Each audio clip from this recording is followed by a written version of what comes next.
কিন্তু আমরা লক্ষ্য করেছি আমাদের এই দাবির সাথে একমত পোষণ করার পরেও দৃশ্যমান কোনো অগ্রগতি হয়নি। সে কারণে আমরা আজকের এই কর্মসূচি পালন করতে বাধ্য হয়েছি। সম্মানিত গ্রাহকবৃন্দ, বাংলাদেশ ব্যাংক সকল ব্যাংকের অভিভাবক, আজকে যিনি বাংলাদেশ ব্যাংকের গভর্নর হয়েছেন তিনি সকল ব্যাংকের অভিভাবক হিসাবে কাজ করছেন। বাংলাদেশে ব্যাংকিং সেক্টরে একটি নৈরাজ্য বিরাজ করছে। এই নৈরাজ্য বাংলাদেশ ব্যাংকের গভর্নর আপনি উত্তরাধিকার সূত্রে পেয়েছেন। আপনার উপরে একটি ঐতিহাসিক দায়িত্ব অর্পণ করা হয়েছে যে আপনি ব্যাংকিং সেক্টরকে সুশৃঙ্খল করবেন। বাংলাদেশের সবচাইতে বড় বেসরকারি ব্যাংক ইসলামী ব্যাংকে শৃঙ্খলা ফিরে নিয়ে আসবেন। আপনি যদি আন্তরিকভাবে এ দায়িত্ব পালন করেন তাহলে আপনি ইতিহাসের অংশ হবেন। একটি ঐতিহাসিক সুযোগ আপনার সামনে দিয়ে দেওয়া হয়েছে। আপনি সঠিক ভূমিকা পালন করে আগামী দিনে এ জাতির ইতিহাসে আপনার নাম যাতে করে স্বর্ণাক্ষরে লেখা থাকে সেই ব্যবস্থায় আপনি গ্রহণ করবেন। আমরা বলেছি বাংলাদেশ ব্যাংক এমন একটি পরিচালনা পরিষদ দিবে যেই পরিচালনা পরিষদের ব্যক্তিরা হবে পেশাদার, সৎ এবং যোগ্য। আপনারা সৎ এবং যোগ্য পেশাদার ব্যক্তি খুঁজে পাওয়ার ক্ষেত্রে যদি অসুবিধা মনে করেন তাহলে আমাদের সুস্পষ্ট বক্তব্য 2017 সালের পূর্বে যারা ইসলামী ব্যাংকের মালিক ছিল, ইসলামী ব্যাংক পরিচালনা করেছিল, তাদের তালিকা বাংলাদেশ ব্যাংকে রয়েছে, তাদের তালিকা ইসলামী ব্যাংকে রয়েছে। তাদের ভিতর থেকে আপনি সৎ এবং যোগ্য দক্ষতা সম্পন্ন যারা আছে তাদেরকে আপনারা পরিচালনা পরিষদে নিয়োগদান করেন। কিন্তু সেই কাজ না করে যদি আপনি সময় ক্ষেপণ করেন, কোনো অদৃশ্য মহলের ইঙ্গিতের জন্য অপেক্ষা করে থাকেন, তাহলে আমরা সুস্পষ্টভাবে বলতে চাই ইসলামী ব্যাংক তার 3 কোটি গ্রাহক যদি ইসলামী ব্যাংকের গ্রাহকদের মনোভূত না হয়, ইসলামী ব্যাংকের গ্রাহকদের কাছে গ্রহণযোগ্য পরিচালনা পরিষদ তৈরি করে না হয়, তাহলে সকল গ্রাহক মিলে ঐক্যবদ্ধ আন্দোলনের মাধ্যমে সেই পরিচালনা পরিষদকেও অপসারণ করতে আপনাকে বাধ্য করা হবে। সুতরাং আপনার এই কালক্ষেপণ যাতে করে কোনো অদৃশ্য শক্তির ইশারা ইঙ্গিত না হয়, সেই কারণেই বাংলাদেশ ব্যাংকের গভর্নর মহোদয়ের কাছে আমরা বিনীত অনুরোধ জানাচ্ছি যে আপনি 3 কোটি গ্রাহকের যে অনুভূতি, সেই অনুভূতিকে আপনি সম্মান করুন, সেই অনুভূতিকে শ্রদ্ধা করুন। তারা যাদেরকে পরিচালনা পরিষদ দেখতে চায় তাদেরকে দিয়ে আপনি পরিচালনা পরিষদ গঠন করুন। আরেকটি কথা আমরা সুস্পষ্টভাবে গভর্নর মহোদয়ের সামনে উপস্থাপন করতে চাই, ইসলামী ব্যাংক অন্য ব্যাংকগুলোর মতো নয়। অন্য ব্যাংকগুলোতে যারা গ্রাহক আছে তারা যেভাবে বিভিন্ন সেক্টর থেকে এসেছেন, ইসলামী ব্যাংকের গ্রাহকও সমাজের বিভিন্ন সেক্টর থেকে ধর্ম বর্ণ নির্বিশেষে এই ব্যাংকের গ্রাহক। কিন্তু একটি ক্ষেত্রে তাদের মধ্যে ঐক্য রয়েছে, তারা শরিয়া ভিত্তিক ব্যাংকিং তারা চায়, শরিয়া ভিত্তিক ব্যাংকিং তারা করতে চায়। সেই কারণে ইসলামী ব্যাংকের গ্রাহকবৃন্দ 3 কোটি গ্রাহক আজকে গ্রাহক ফোরামের অধীনে সমবেত হয়েছে।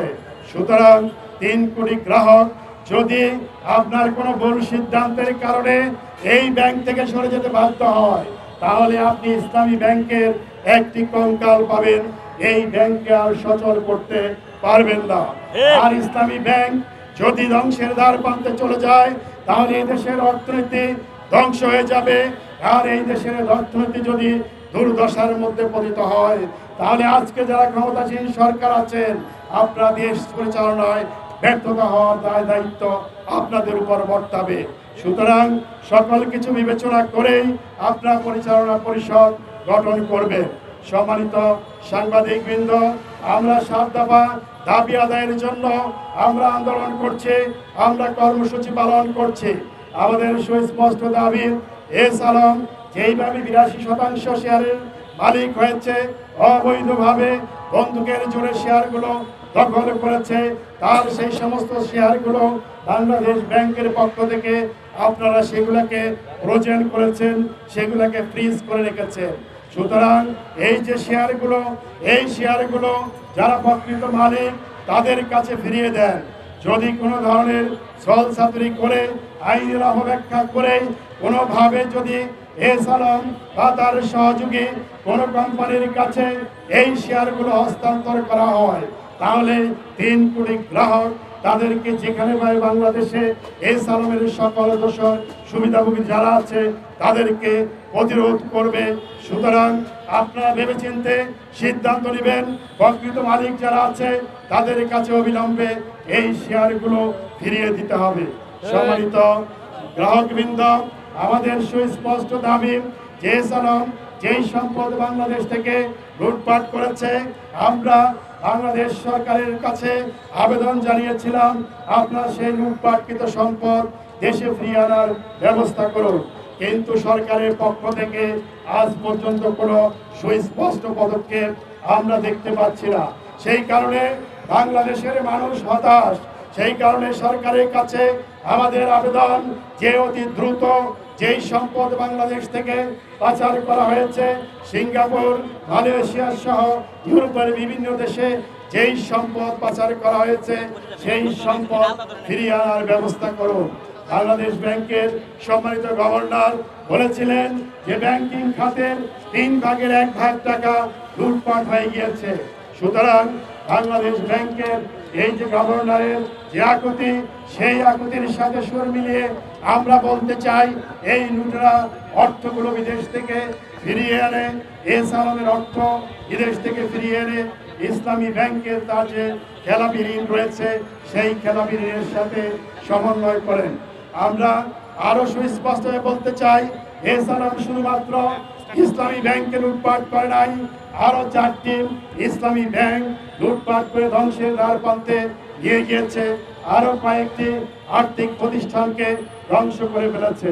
সুতরাং এস আলম সহ যত ব্যাংক লুটেরা আছে সেই ব্যাংক লুটেরাদের বিচার করার জন্য অবিলম্বে আলাদা ট্রাইব্যুনাল গঠন করে, আলাদা ট্রাইব্যুনালের মাধ্যমে যারা দোষী সাব্যস্ত হবে তাদের বিচারের আওতায় নিয়ে আসেন, এমন ব্যবস্থা করেন, দৃষ্টান্তমূলক শাস্তি দেন, যাতে করে আগামী দিনে কোনো ব্যক্তি ব্যাংক লুটেরা হওয়ার সুযোগ না পায়, সাহস না পায়, এমন দৃষ্টান্তমূলক শাস্তির ব্যবস্থা করতে হবে। আপনারা জানেন, সম্মানিত গ্রাহকবৃন্দ, সাংবাদিক ভাইয়েরা, ব্যাংক রেগুলেশন অ্যাক্ট, সেখানে 18 ক ধারা সংযোজন করা হয়েছে। সংশ্লিষ্ট সকল মহল থেকে আপত্তি জানানো হয়েছে যে 18 ক ধারার মাধ্যমে প্রচ্ছন্নভাবে বাংলাদেশ সরকার ব্যাংক লুটেরাদের, আবার ইসলামী ব্যাংক সহ যে সমস্ত ব্যাংকগুলো লুটপাট হয়েছে সেই সমস্ত ব্যাংকের পরিচালনায় অংশগ্রহণ করার সুযোগ রাখা হয়েছে। আমাদের দাবি 18 ক ধারা বাতিল করতে হবে।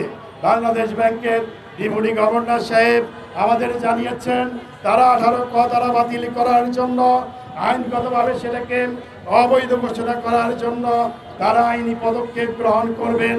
আমাদের দাবি হলো অতি দ্রুত এই পদক্ষেপ গ্রহণ করুন, যাতে করে কোনো ঋণ খেলাপি, অবৈধভাবে ব্যাংকের টাকা লুটপাটকারী, তাদের স্ত্রী সন্তান, পরিবার পরিজন, তাদের শেল কোম্পানি, বক্সি কোম্পানির কোনো প্রতিনিধি কোনো ব্যাংকের পরিচালনা পরিষদে অংশগ্রহণ করতে না পারে।